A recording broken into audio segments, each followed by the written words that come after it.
Assalamualaikum warahmatullahi wabarakatuh. Perkenalkan, nama saya Alifia Salmadia dari Prodi Manajemen Dakwah Fakultas Dakwah dan Komunikasi. Di sini saya akan mempresentasikan materi tentang orientalisme memandang Islam kritis. Dari segi bahasa, orientalisme dan orientalis berasal dari kata oriental yang mengandung arti timur atau Asia Timur, sedangkan oriental mengandung arti orang timur atau Asia Timur.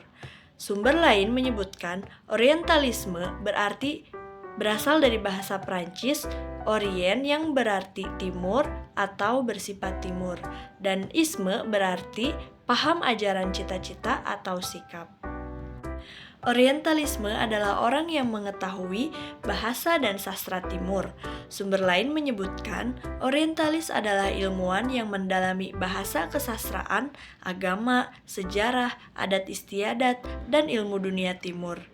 Yang dimaksud di sini adalah wilayah yang terbentang dari timur, timur dekat, timur jauh, dan negara-negara yang berada di Afrika Utara. Nah, pada awalnya, kaum orientalis melakukan studi ketimuran dengan sikap benci dan penuh rasa permusuhan terhadap agama dan umat Islam.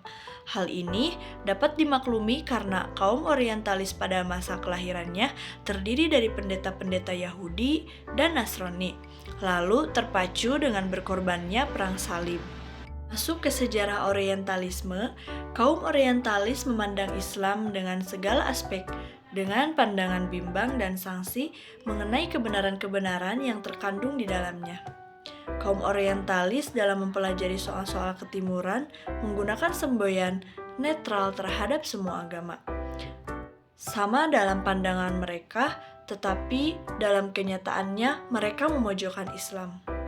Sejak abad ke-19, perhatian kaum orientalis berubah pada studi keislaman modern, setelah tadinya terpusat pada studi keislaman kuno. Ciri-ciri dari studi keislaman modern yang pertama, mengikuti perkembangan alam pikiran dan masyarakat Islam berbagai negara kaum muslimin.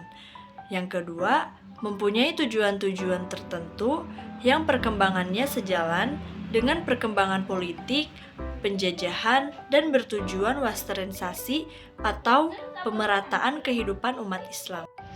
Menurut Farinduani, untuk menyebarkan pengaruh, kaum orientalis menggunakan segala macam cara, antara lain menulis buku-buku tentang Islam, menerbitkan majalah-majalah khusus, mengirim dan menyebarkan misionaris-misionaris Kristen ke negara-negara Islam.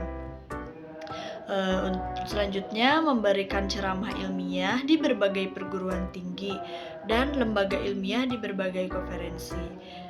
Terus, menerbitkan ensiklopedia Islam dalam berbagai bahasa yang banyak berisi pemalsuan dan penodaan terhadap Islam. Ada dua sisi tujuan orientalis.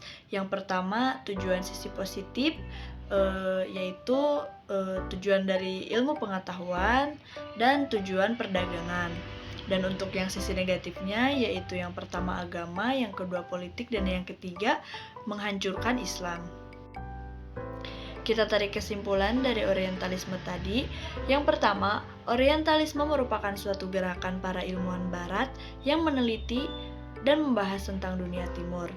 Yang kedua, timbulnya orientalisme disebabkan oleh 5 hal, yaitu motivasi keagamaan, imperial, bisnis, politik, dan ilmiah yang dapat membuka cakrawala baru, penilaian secara objektif terhadap doktrin umat Islam agar tidak dipandang sebelah mata, kontroversi di kalangan orientalis pun tidak terelakkan.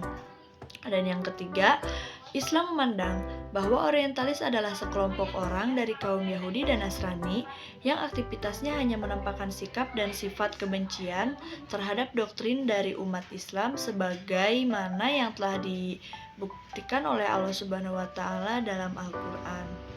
Sekian yang bisa saya sampaikan. Mohon maaf apabila masih banyak kekurangan. Wabillahi taufiq wal hidayah. Wassalamualaikum warahmatullahi wabarakatuh.